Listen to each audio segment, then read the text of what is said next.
Bonjour, je vous propose un nouveau point de situation en Ukraine au 12 mars 2024.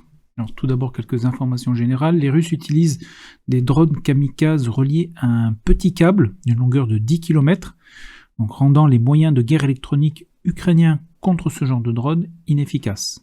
Et ils ont mis également en service des bombes conventionnelles équipées d'un moteur à réaction, ce qui augmente la portée de ces dernières.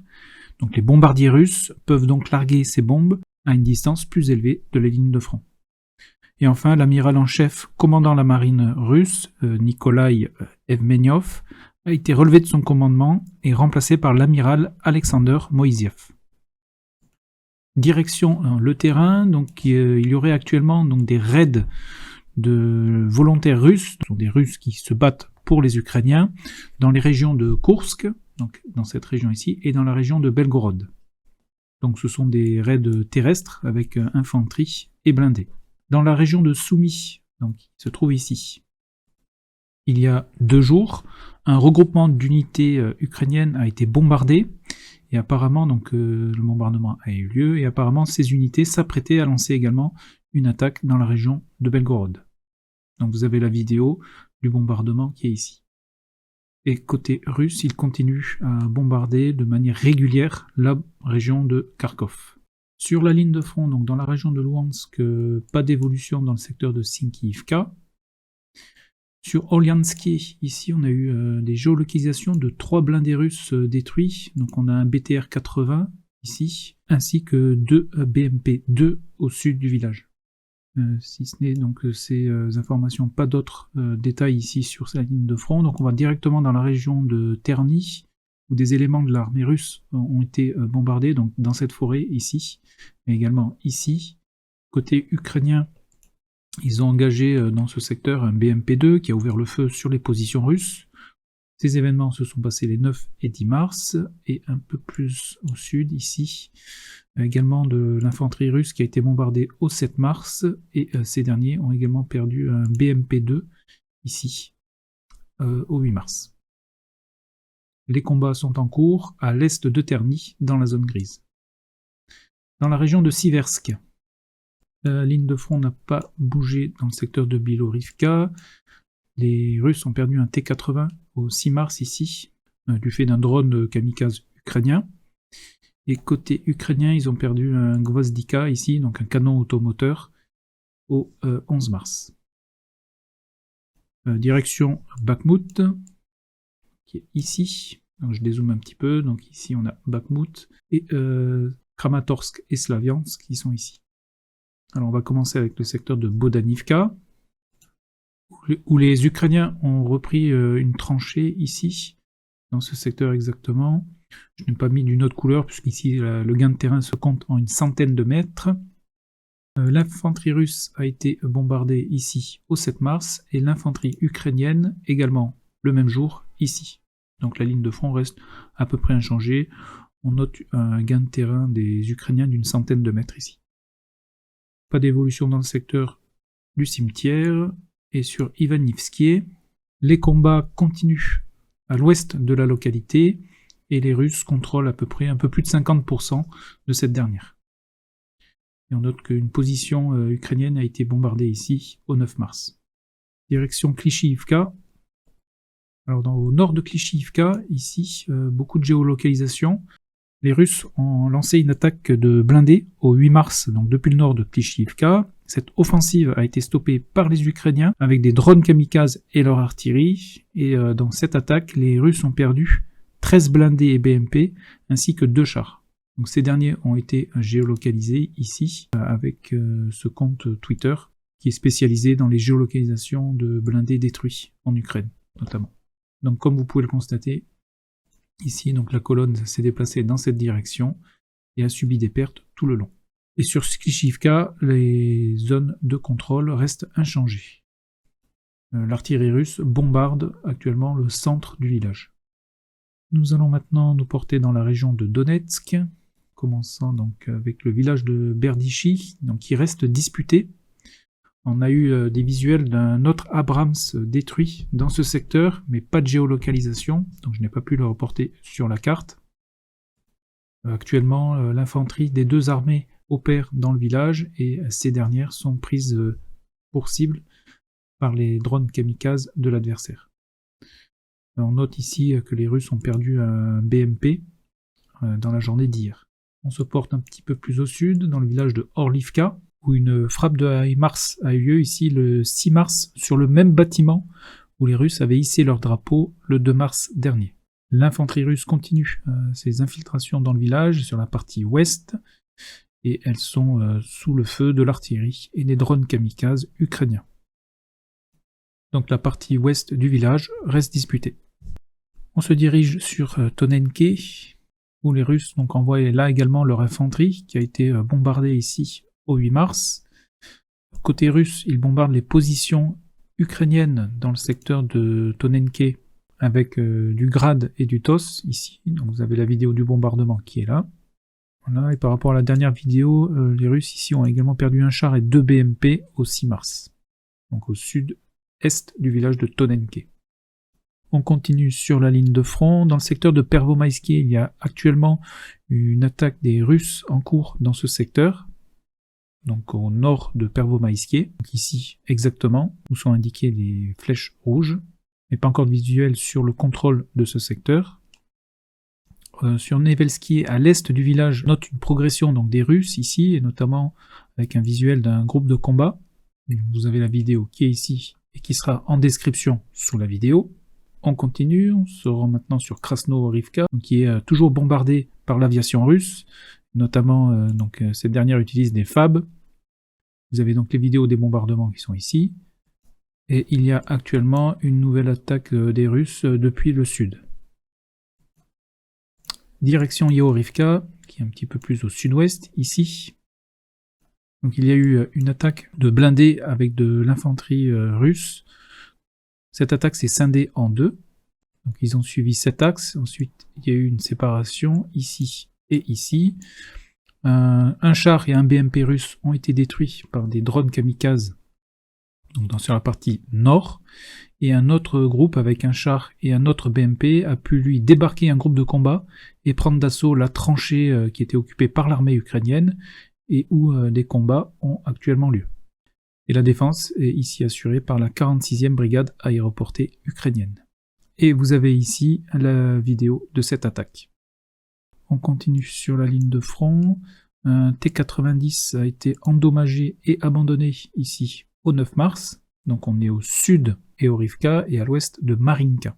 Sur Pobjeda, un char russe, un T-62 exactement, avec un dispositif de déminage, a progressé donc sur cet axe que vous voyez ici, donc le long de la zone boisée, et ensuite a fait demi-tour afin donc de sécuriser cet axe donc des mines, ce qui peut vouloir dire que la prochaine attaque russe empruntera cet axe en direction de l'ouest.